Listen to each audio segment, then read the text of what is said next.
आपका स्वागत है किस्से कविताओं के संसार किस्से कविताएं में।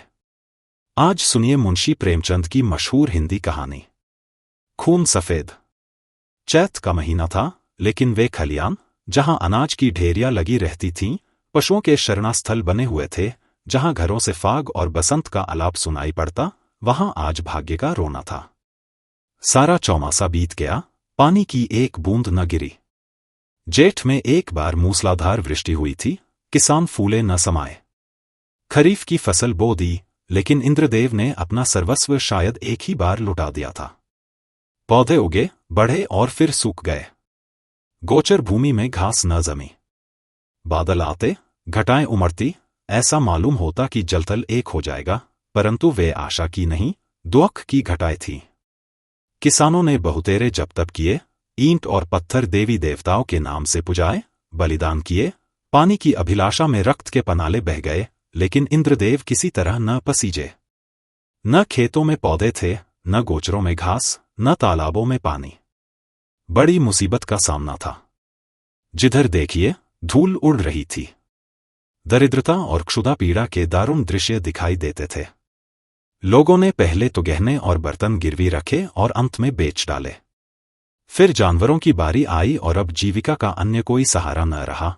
तब जन्मभूमि पर जान देने वाले किसान बाल बच्चों को लेकर मजदूरी करने निकल पड़े। अकाल पीड़ितों की सहायता के लिए कहीं कहीं सरकार की सहायता से काम खुल गया था। बहुतेरे वहीं जाकर जमे। जहां जिसको सुविधा हुआ, वह उधर ही जा निकला। संध्या का समय था। जादोराय थकामंदा आकर बैठ गया और स्त्री से उदास होकर बोला, दरखास्त नामंजूर हो गई। यह कहते कहते वह आंगन में जमीन पर लेट गया। उसका मुख पीला पड़ रहा था और आंतें सिकुड़ी जा रही थी। आज 2 दिन से उसने दाने की सूरत नहीं देखी। घर में जो कुछ विभूति थी, गहने कपड़े, बर्तन भाड़े सब पेट में समा गए। गांव का साहूकार भी पतिव्रता स्त्रियों की भांति आंखें चुराने लगा। केवल तकाबी का सहारा था, उसी के लिए दरखास्त दी थी, लेकिन आज वह भी नामंजूर हो गई। आशा का झिलमिलाता हुआ दीपक बुझ गया।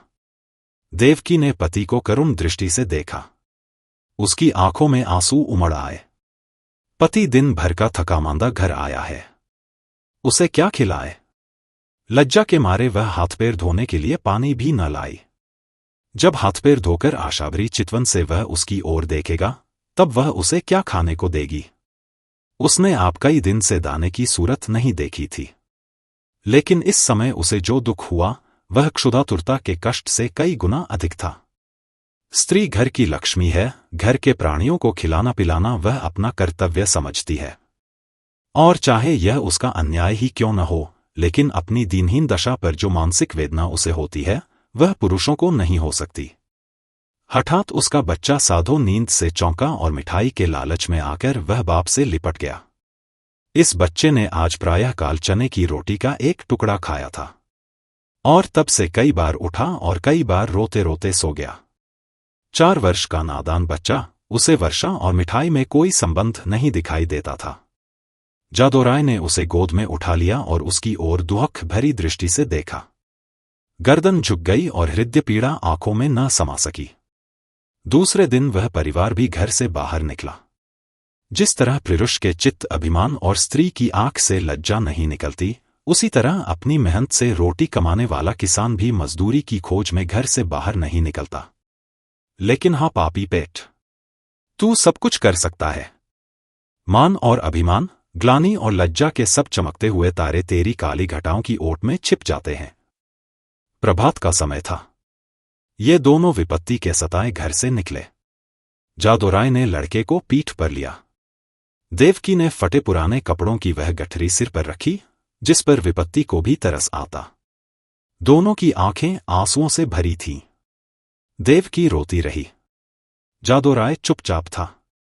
गांव के 2-4 आदमियों से भेंट भी हुई, किसी ने इतना भी नहीं पूछा कि कहाँ जाते हो। किसी के हृदय में सहानुभूति का वास न था। जब ये लोग लालगंज पहुंचे, उस समय सूर्य ठीक सिर पर था। देखा, मीलों तक आदमी ही आदमी दिखाई देते थे, लेकिन हर चेहरे पर दीनता और दुख के चिन्ह झलक रहे थे। बैसाख की जलती हुई धूप थी। आग के झोंके जोर जोर से हरहराते हुए चल रहे थे। ऐसे समय में हड्डियों के अगणित ढांचे, जिनके शरीर पर किसी प्रकार का कपड़ा न था, मिट्टी खोदने में लगे हुए थे, मानो वह मरघट भूमि थी जहां मुर्दे अपने हाथों अपनी कब्र खोद रहे थे। बूढ़े और जवान, मर्द और बच्चे, सबके सब ऐसे निराश और विवश होकर काम में लगे हुए थे, मानो मृत्यु और भूख उनके सामने बैठी घूर रही है। इस आफत में न कोई किसी का मित्र था न हितु। दया, सहृदयता और प्रेम ये सब मानवीय भाव हैं, जिनका कर्ता मनुष्य है। प्रकृति ने हमको केवल एक भाव प्रदान किया है और वह स्वार्थ है। मानवीय भाव बहुधा कपटी मित्रों की भांति हमारा साथ छोड़ देते हैं, पर यह ईश्वर प्रदत्त गुण हमारा गला नहीं छोड़ता। 8 दिन बीत गए थे। संध्या समय काम समाप्त हो चुका था। डेरे से कुछ दूर आम का एक बाग था। वहीं एक पेड़ के नीचे जादोराय और देवकी बैठी हुई थी। दोनों ऐसे कृश हो रहे थे कि उनकी सूरत नहीं पहचानी जाती थी। अब वह स्वाधीन कृषक नहीं रहे। समय के हेरफेर से आज दोनों मजदूर बने बैठे हैं। जादोराय ने बच्चे को जमीन पर सुला दिया। उसे कई दिन से बुखार आ रहा है। कमल सा चेहरा मुरझा गया है। देवकी ने धीरे से हिलाकर कहा, बेटा आंखें खोलो, देखो सांझ हो गई। साधो ने आंख खोल दी। बुखार उतर गया था। बोला, क्या हम घर आ गए मां? घर की याद आ गई। देवकी की आंखें डबडबा आईं। उसने कहा, नहीं बेटा, तुम अच्छे हो जाओगे तो घर चलेगे। उठकर देखो कैसा अच्छा बाग है। साधो मां के हाथों के सहारे उठा और बोला, मां मुझे बड़ी भूख लगी है, लेकिन तुम्हारे पास तो कुछ नहीं है। मुझे क्या खाने को दोगी? देवकी के हृदय में चोट लगी, पर धीरज धर के बोली, नहीं बेटा, तुम्हारे खाने को मेरे पास सब कुछ है। तुम्हारे दादा पानी लाते हैं तो नरम नरम रोटियां अभी बनाए देती हूं। साधो ने मां की गोद में सिर रख लिया और बोला, मां मैं न होता तो तुम्हें इतना दुख न होता। यह कहकर वह फूट फूट कर रोने लगा। यह वही बेसमझ बच्चा है जो 2 सप्ताह पहले मिठाइयों के लिए दुनिया सिर पर उठा लेता था। दुख और चिंता ने कैसा अनर्थ कर दिया है। यह विपत्ति का फल है। कितना दुखपूर्ण, कितना करुणाजनक व्यापार है। इसी बीच में कई आदमी लालटेन लिए हुए वहां आए। फिर गाड़ियां आईं। उन पर डेरे और खेमे लदे हुए थे। दमकेदम यहां खेमे गड़ गए। सारे बाग में चहल पहल नजर आने लगी। देवकी रोटियां सेंक रही थी। साधो धीरे धीरे उठा और आश्चर्य से देखता हुआ एक डेरे के नजदीक जाकर खड़ा हो गया। पादरी मोहनदास खेमे से बाहर निकले तो साधो उन्हें खड़ा दिखाई दिया। उसकी सूरत पर उन्हें तरस आ गया। प्रेम की नदी उमड़ आई। बच्चे को गोद में लेकर खेमे में एक गद्देदार कोच पर बिठा दिया और तब बिस्कुट और केले खाने को दिए। लड़के ने अपनी जिंदगी में इन स्वादिष्ट चीजों को कभी न देखा था। बुखार की बेचैन करने वाली भूख अलग मार रही थी। उसने खूब मन भर खाया और तब कृतज्ञ नेत्रों से देखते हुए पादरी साहब के पास जाकर बोला, तुम हमको रोज ऐसी चीजें खिलाओगे? पादरी साहब इन भोलेपन पर मुस्करा के बोले, मेरे पास इससे भी अच्छी अच्छी चीजें हैं। इस पर साधोराय ने कहा, अब मैं रोज तुम्हारे पास आऊंगा। मां के पास ऐसी अच्छी चीजें कहाँ? वह मुझे रोज चने की रोटियां खिलाती है। उधर देवकी ने रोटियां बनाई और साधो को पुकारने लगी। साधो ने मां के पास जाकर कहा, मुझे साहब ने अच्छी अच्छी चीजें खाने को दी हैं। साहब बड़े अच्छे हैं। देवकी ने कहा, मैंने तुम्हारे लिए नरम नरम रोटियां बनाई हैं, आओ तुम्हें खिलाऊं। साधो बोला, अब मैं ना खाऊंगा। साहब कहते थे कि मैं तुम्हें रोज अच्छी अच्छी चीजें खिलाऊंगा। मैं अब उनके साथ रहा करूंगा। मां ने समझा कि लड़का हंसी कर रहा है। उसे छाती से लगाकर बोली, क्यों बेटा, हमको भूल जाओगे? देखो मैं तुम्हें कितना प्यार करती हूं। साधो तुतलाकर बोला, तुम तो मुझे रोज चने की रोटियां दिया करती हो, तुम्हारे पास तो कुछ नहीं है। साहब मुझे केले और आम खिलाएंगे। यह कहकर वह फिर खेमे की ओर भागा और रात को वही सो रहा। पादरी मोहनदास का पड़ा वहां 3 दिन रहा। साधो दिन भर उन्हीं के पास रहता। साहब ने उसे मीठी दवाइयां दी। उसका बुखार जाता रहा। वह भोले भाले किसान यह देखकर साहब को आशीर्वाद देने लगे। लड़का चंगा हो गया और आराम से है। साहब को परमात्मा सुखी रखे। उन्होंने बच्चे की जान रख ली। चौथे दिन रात को ही वहां से पादरी साहब ने कूच किया। सुबह को जब देवकी उठी तो साधो का यहां पता न था। उसने समझा कहीं टपके ढूंढने गया होगा, किंतु थोड़ी देर देखकर उसने जादोराय से कहा, लल्लू यहां नहीं है। उसने भी यही कहा, कहीं टपके ढूंढता होगा। लेकिन जब सूरज निकल आया और काम पर चलने का वक्त हुआ, तब जादोराय को कुछ संशय हुआ। उसने कहा, तुम यहीं बैठी रहना, मैं अभी उसे लिए आता हूं। जादो ने आसपास के सब बागों को छान डाला और अंत में जब 10 बज गए तो निराश लौट आया। साधो न मिला, यह देखकर देवकी ढाड़े मारकर रोने लगी। फिर दोनों अपने लाल की तलाश में निकले। अनेक विचार चित्त में आने जाने लगे। देवकी को पूरा विश्वास था कि उस साहब ने उस पर कोई मंत्र डालकर वश में कर लिया, लेकिन जादो को इस कल्पना के मान लेने में कुछ संदेह था। बच्चा इतनी दूर अनजान रास्ते पर अकेले नहीं जा सकता। फिर भी दोनों गाड़ी के पहियों और घोड़े के टापों के निशान देखते चले जाते थे, यहां तक कि एक सड़क पर आ पहुंचे। वहां गाड़ी के बहुत से निशान थे। उस विशेष लीक की पहचान न हो सकती थी। घोड़े के टाप भी एक झाड़ी की तरफ जाकर गायब हो गए। आशा का सहारा टूट गया। दोपहर हो गई थी। दोनों धूप के मारे बेचैन और निराशा से पागल हो रहे थे। वहीं एक वृक्ष की छाया में बैठ गए। देवकी विलाप करने लगी। जादोराय ने उसे समझाना शुरू किया। जब जरा धूप की तेजी कम हुई तो दोनों फिर आगे चले, किंतु अब आशा की जगह निराशा साथ थी। घोड़े के टापों के साथ उम्मीद का धुंधला निशान गायब हो गया था। शाम हो गई। इधर उधर गायों बैलों के झुंड निर्जीव से पड़े दिखाई देते थे। यह दोनों दुखिया हिम्मत हारकर एक पेड़ के नीचे टिक रहे। उसी वृक्ष पर मैने का एक जोड़ा बसेरा लिए हुए था। उनका नन्हा सा शावक आज ही एक शिकारी के चंगुल में फंस गया था। दोनों दिन भर उसे खोजते फिरे। इस समय निराश होकर बैठ रहे। देवकी और जादो को अभी तक आशा की झलक दिखाई देती थी, इसीलिए वे बेचैन थे। 3 दिन तक ये दोनों अपने खोए हुए लाल की तलाश करते रहे। दाने से भेंट नहीं, प्यास से बेचैन होते 2-4 घूंट पानी गले के नीचे उतार लेते। आशा की जगह निराशा का सहारा था। दुख और करुणा के सिवाय और कोई वस्तु नहीं। किसी बच्चे के पैर के निशान देखते तो उनके दिलों में आशा तथा भय की लहरें उठने लगती थी, लेकिन प्रत्येक पग उन्हें अभीष्ट स्थान से दूर लिए जाता था। इस घटना को हुए 14 वर्ष बीत गए। इन 14 वर्षों में सारी काया पलट गई। चारों ओर रामराज्य दिखाई देने लगा।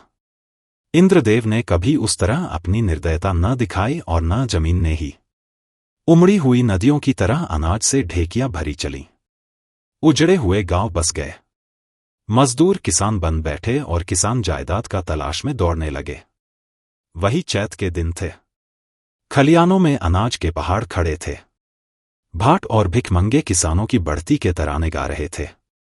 सुनारों के दरवाजे पर सारे दिन और आधी रात तक गाहकों का जमघट लगा रहता था। दर्जी को सिर उठाने की फुर्सत न थी। इधर उधर दरवाजों पर घोड़े हिनहिना रहे थे। देवी के पुजारियों को अजीर्ण हो रहा था। जादोराय के दिन भी फिरे। घर पर छप्पर की जगह खपरेल हो गया है। दरवाजे पर अच्छे बैलों की जोड़ी बंधी हुई है। वह अब अपनी बहली पर सवार होकर बाजार जाया करता है। उसका बदन अब उतना सुडौल नहीं है।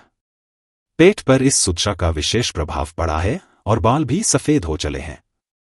देवकी की गिनती भी गांव की बूढ़ी औरतों में होने लगी है। व्यावहारिक बातों में उसकी बड़ी पूछ हुआ करती है। जब वह किसी पड़ोसिन के घर जाती है तो वहां की बहुएं भय के मारे थरथराने लगती हैं। उसके कटु वाक्य और तीव्र आलोचना की सारे गांव में धाक बंधी हुई है। महीन कपड़े अब उसे अच्छे नहीं लगते, लेकिन गहनों के बारे में वह उतनी उदासीन नहीं है। उनके लिए जीवन का दूसरा भाग इससे कम उज्ज्वल नहीं है। उनकी 2 संतानें हैं। लड़का माधो सिंह अब खेती बाड़ी के काम में बाप की मदद करता है। लड़की का नाम शिवगौरी है। वह भी मां को चक्की पीसने में सहायता दिया करती है और खूब गाती है। बर्तन धोना उसे पसंद नहीं, लेकिन चौका लगाने में निपुण है। गुड़ियों के ब्याह करने से उसका जी कभी नहीं भरता। आए दिन गुड़ियों के विवाह होते रहते हैं। हाँ, इनमें किफायत का पूरा ध्यान रहता है।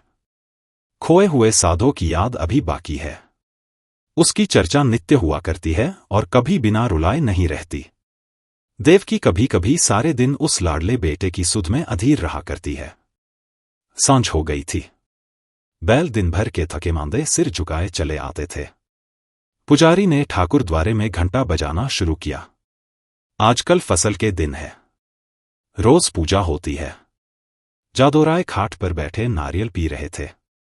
शिवगौरी रास्ते में खड़ी उन बैलों को कोस रही थी जो उसके भूमिस्थ विशाल भवन का निरादर करके उसे रौंदते चले जाते थे। घड़ियाल और घंटे की आवाज सुनते ही जादोराय भगवान का चरणामृत लेने के लिए उठे ही थे कि उन्हें अकस्मात एक नवयुवक दिखाई पड़ा जो भूंकते हुए कुत्तों को दुत्कारता बाइसिकल को आगे बढ़ाता हुआ चला आ रहा था। उसने उनके चरणों पर अपना सिर रख दिया। जादोराय ने गौर से देखा और तब दोनों एक दूसरे से लिपट गए। माधो भौचक होकर बाइसिकल को देखने लगा। शिवगौरी रोती हुई घर में भागी और देवकी से बोली, दादा को साहब ने पकड़ लिया है। देवकी घबराई हुई बाहर आई। साधो उसे देखते ही उसके पैरों पर गिर पड़ा। देवकी से छाती से लगाकर रोने लगी। गांव के मर्द, औरतें और बच्चे सब जमा हो गए। मेला सा लग गया। साधो ने अपने माता पिता से कहा, मुझ अभागे से जो कुछ अपराध हुआ हो उसे क्षमा कीजिए।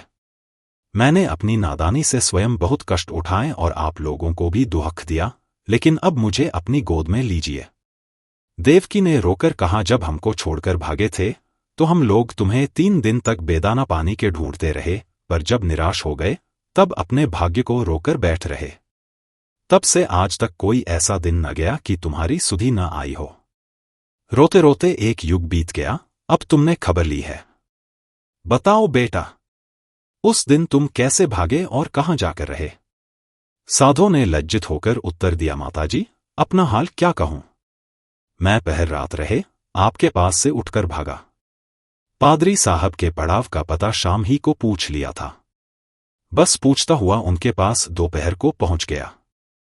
साहब ने मुझे पहले समझाया कि अपने घर लौट जाओ, लेकिन जब मैं किसी तरह राजी न हुआ तो उन्होंने मुझे पूना भेज दिया। मेरी तरह वहां सैकड़ों लड़के थे। वहां बिस्कुट और नारंगियों का भला क्या जिक्र। जब मुझे आप लोगों की याद आती मैं अक्सर रोया करता, मगर बचपन की उम्र थी, धीरे धीरे उन्हीं लोगों से हिल मिल गया। हाँ, जब से कुछ होश हुआ है और अपना पराया समझने लगा हूं, तब से अपनी नादानी पर हाथ मलता रहा हूं। रात दिन आप लोगों की रट लगी हुई थी। आज आप लोगों के आशीर्वाद से यह शुभ दिन देखने को मिला। दूसरों में बहुत दिन काटे, बहुत दिनों तक अनाथ रहा। अब मुझे अपनी सेवा में रखिए, मुझे अपनी गोद में लीजिए। मैं प्रेम का भूखा हूं। बरसों से मुझे जो सौभाग्य नहीं मिला वह अब दीजिए। गांव के बहुत से बूढ़े जमा थे।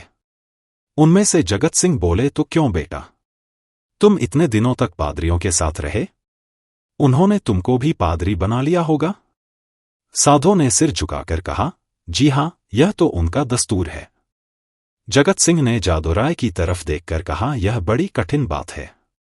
साधो बोला, बिरादरी मुझे जो प्रायश्चित बतलाएगी मैं उसे करूंगा। मुझसे जो कुछ बिरादरी का अपराध हुआ है नादानी से हुआ है, लेकिन मैं उसका दंड भोगने के लिए तैयार हूं। जगत सिंह ने फिर जादोराय की तरफ कनखियों से देखा और गंभीरता से बोले, हिंदू धर्म में ऐसा कभी नहीं हुआ है। यों तुम्हारे मां बाप तुम्हें अपने घर में रख लें, तुम उनके लड़के हो, मगर बिरादरी कभी इस काम में शरीक न होगी। बोलो जादोराय, क्या कहते हो, कुछ तुम्हारे मन की भी तो सुन ले। जादोराय बड़ी दुविधा में था। एक ओर तो अपने प्यारे बेटे की प्रीति थी, दूसरी ओर बिरादरी का भय मारे डालता था। जिस लड़के के लिए रोते रोते आंखें फूट गईं, आज वही सामने खड़ा आंखों में आंसू भरे कहता है, पिताजी, मुझे अपनी गोद में लीजिए और मैं पत्थर की तरह अचल खड़ा हूं। शोक, इन निर्दयी भाइयों को किस तरह समझाऊं, क्या करूं क्या न करूं। लेकिन मां की ममता उमड़ आई। देवकी से न रहा गया। उसने अधीर होकर कहा, मैं अपने घर में रखूंगी और कलेजे से लगाऊंगी। इतने दिनों के बाद मैंने उसे पाया है, अब उसे नहीं छोड़ सकती। जगत सिंह रुष्ट होकर बोले, चाहे बिरादरी छूट ही क्यों न जाए, देवकी ने भी गर्म होकर जवाब दिया, हाँ, चाहे बिरादरी छूट जाए। लड़के वालों ही के लिए आदमी बिरादरी की आड़ पकड़ता है। जब लड़का न रहा तो भला बिरादरी किस काम आएगी। इस पर कई ठाकुर लाल लाल आंखें निकालकर बोले, ठाकुराइन बिरादरी की तो खूब मर्यादा करती हो। लड़का चाहे किसी रास्ते पर जाए लेकिन बिरादरी चूं तक न करे। ऐसी बिरादरी कहीं होगी। हम साफ साफ कह देते हैं कि अगर यह लड़का तुम्हारे घर में रहा तो बिरादरी भी बता देगी कि वह क्या कर सकती है। जगत सिंह कभी कभी जादोराय से रुपए उधार लिया करते थे। मधुर स्वर से बोले, भाभी, बिरादरी यह थोड़े ही कहती है कि तुम लड़के को घर से निकाल दो। लड़का इतने दिनों के बाद घर आया है तो हमारे सिर आंखों पर रहे, बस जरा खाने पीने और छूत छात का बचाव बना रहना चाहिए। बोलो जादो भाई, अब बिरादरी को कहां तक दबाना चाहते हो। जादोराय ने साधो की तरफ करुणा भरे नेत्रों से देखकर कहा, बेटा, जहां तुमने हमारे साथ इतना सलूक किया है वहां जगत भाई की इतनी कहा और मान लो। साधो ने कुछ तीक्ष्ण शब्दों में कहा, क्या मान लूं? यह कि अपनों में गैर बनकर रहूं, अपमान सहूं, मिट्टी का घड़ा भी मेरे छूने से अशुद्ध हो जाए। ना, यह मेरा किया न होगा, इतनी निर्लज्ज नहीं। जादोराय को पुत्र की यह कठोरता अप्रिय मालूम हुई। वे चाहते थे कि इस वक्त बिरादरी के लोग जमा हैं, उनके सामने किसी तरह समझौता हो जाए, फिर कौन देखता है कि हम उसे किस तरह रखते हैं। चिढ़कर बोले, इतनी बात तो तुम्हें माननी ही पड़ेगी। साधोराय इस रहस्य को न समझ सका। बाप की इस बात में उसे निष्ठुरता की झलक दिखाई पड़ी। बोला, मैं आपका लड़का हूं, आपके लड़के की तरह रहूंगा। आपके भक्ति और प्रेम की प्रेरणा मुझे यहां तक लाई है। मैं अपने घर में रहने आया हूं, अगर यह नहीं है तो इसके सिवा मेरे लिए इसके और कोई उपाय नहीं है कि जितनी जल्दी हो सके यहां से भाग जाऊं। जिनका खून सफेद है उनके बीच में रहना व्यर्थ है। देवकी ने रोकर कहा, लल्लू, मैं अब तुम्हें न जाने दूंगी। साधो की आंखें भर आईं, पर मुस्कुराकर बोला, मैं तो तुम्हारी थाली में खाऊंगा। देवकी ने उसे ममता और प्रेम की दृष्टि से देखकर कहा, मैंने तो तुझे छाती से दूध पिलाया है, तू मेरी थाली में खाएगा तो क्या? मेरा बेटा ही तो है, कोई और तो नहीं हो गया। साधो इन बातों को सुनकर मतवाला हो गया। इनमें कितना स्नेह, कितना अपनापन था। बोला, मां, आया तो मैं इसी इरादे से था कि अब कहीं ना जाऊंगा, लेकिन बिरादरी ने मेरे कारण यदि तुम्हें जातिच्युत कर दिया तो मुझसे न सका जाएगा। मुझसे इन गवारों का कोरा अभिमान न देखा जाएगा। इसलिए इस वक्त मुझे जाने दो। जब मुझे अवसर मिला करेगा तो तुम्हें देख जाया करूंगा। तुम्हारा प्रेम मेरे चित्त से नहीं जा सकता, लेकिन यह असंभव है कि मैं इस घर में रहूं और अलग खाना खाऊं, अलग बैठूं। इसके लिए मुझे क्षमा करना। देवकी घर में से पानी लाई। साधो मुंह धोने लगा। शिवगौरी ने मां का इशारा पाया तो डरते डरते साधो के पास गई, साधो को आदरपूर्वक दंडवत की। साधो ने पहले उन दोनों को आश्चर्य से देखा, फिर अपनी मां को मुस्कुराते देख समझ गया। दोनों लड़कों को छाती से लगा लिया और तीनों भाई भिन्न प्रेम से हंसने खेलने लगे। मां खड़ी यह दृश्य देखती थी और उमंग से फूली न समाती थी। जलपान करके साधो ने बाइसिकल संभाली और मां बाप के सामने सिर झुकाकर चल खड़ा हुआ, वहीं जहां से तंग होकर आया था, उसी क्षेत्र में जहां अपना कोई न था। देवकी फूट फूट कर रो रही थी और जादोराय आंखों में आंसू भरे, हृदय में एक ऐंठन सी अनुभव करता हुआ सोचता था, हाय मेरे लाल, तू मुझसे अलग हुआ जाता है। ऐसा योग्य और होनहार लड़का हाथ से निकला जाता है, और केवल इसलिए कि अब हमारा खून सफेद हो गया। ऐसी और कहानियों के लिए आप किस्से कविताएं चैनल को, पेज को लाइक, फॉलो एवं सब्सक्राइब करें प्लीज। थैंक्स।